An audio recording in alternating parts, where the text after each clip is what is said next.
Hello YouTube, my name is The Legend of DS and welcome to a very small episode of the not a Super Smash Bros. Ultimate Speculation video. This is just a video of me gushing and saying how brilliant it was to create and begin making Echo Fighters. This should be a pretty small video, depends on how much I ramble on, but here's the thing. In Smash 4, what Echoes are now, not only in Smash 4 but before, what Echoes are now, people hated them, they despised them, people were complaining about them, they're taking slots from other people, despite the fact that character slots were never a thing.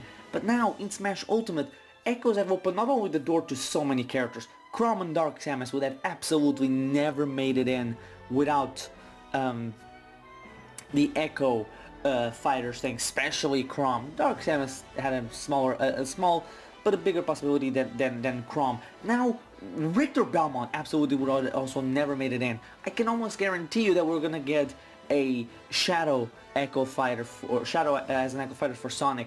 Raiden, I wouldn't be shocked if Raiden was an Echo Fighter for Snake. I wouldn't be shocked if Jean was an Echo Fighter for Bayonetta. It opens the door to so many characters, and third-party characters as well, that people may or may not have wanted. I think it would be pretty funny if we did get another Bayonetta rep that was just Bayonetta again. But even then, it opened the door to so many possibilities. It opens the door, and not only it opened the door to a lot of characters to make it into Smash. It increased the size of the roster exponentially, because as of right now, numbered characters is 67 characters with their own unique number, plus the Echoes. We're at 73, I think. Yeah, it's 67 plus the 6, it's 73 characters as of right now in terms of overall that we've never gotten. Heck, we still have more Echoes to come. Obviously, like Shadow, I've said Shadow is absolutely almost 100% a lock at this point. The same thing with the Inkling, the Octolinks. The same thing with Isabel. These are almost lock-ins. Like I said, it opened the door for them, but it also made people, just the name Echoes, that made people realize, somehow, someway, it made people realize that, hey, maybe they're not stealing spots away, maybe they're not blocking anyone from making it in, they're just extras. Lucina and Dark Pit suffered a lot, and they still suffer, or suffered a lot, now they don't as much. A lot from these characters are wasted slots, they're wasted development, they shouldn't be in here, nobody cares. There was a lot of hate around them, especially because of, like, we don't want them here. We don't want them here crowd, and a crowd that thought that they were removing characters away, taking spots away. The people that thought that, hey, maybe Wolf is not in because of these guys. Maybe Snake is not back. Maybe King K. Rool is not making it in because of development went to these guys when development could have gone for other characters. When these characters were also already going to be in the game, like Dr. Mario, funnily enough. And not only that, Echoes have always technically been a thing since Smash Bros. Melee. Look at Ganondorf. Nobody can tell me that Ganondorf in Melee was not an Echo Fighter of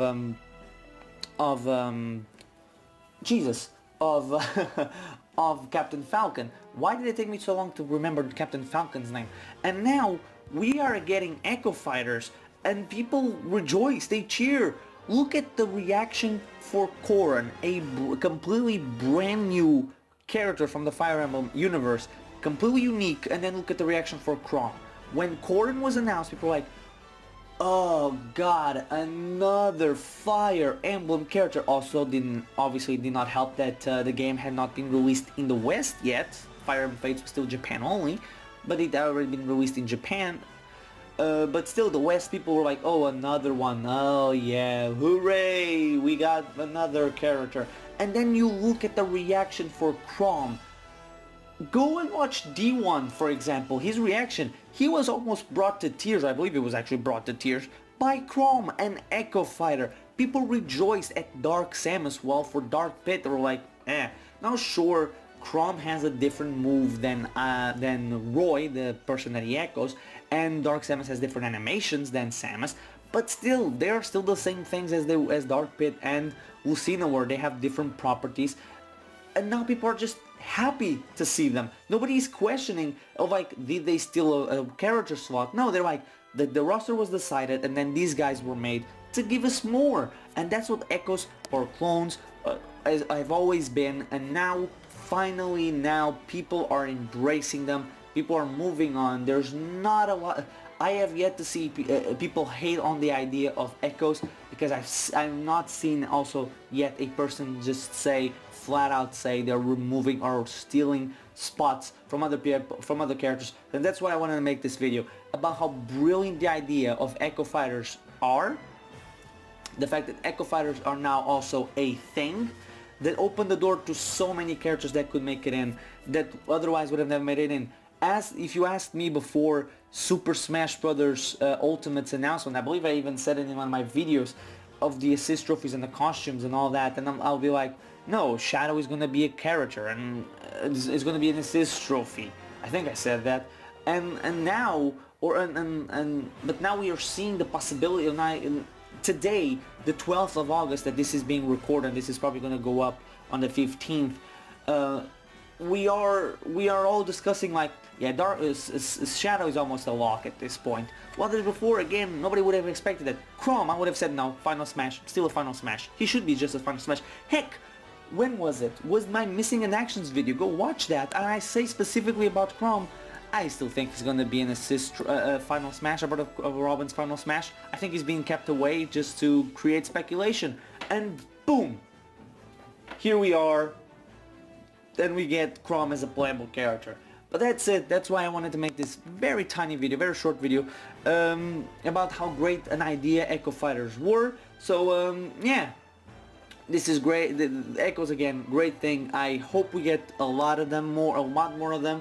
I think, I mean, my last video, my final roster prediction, I even said like 10 more, and I even forgot some. Even when I mentioned brand new fighters like Wonder Red coming into the game, if he is in the game, I forgot to say, yeah, if he's in the game, he could bring in an Echo, another villain, in Prince Vorkon, and that would be awesome.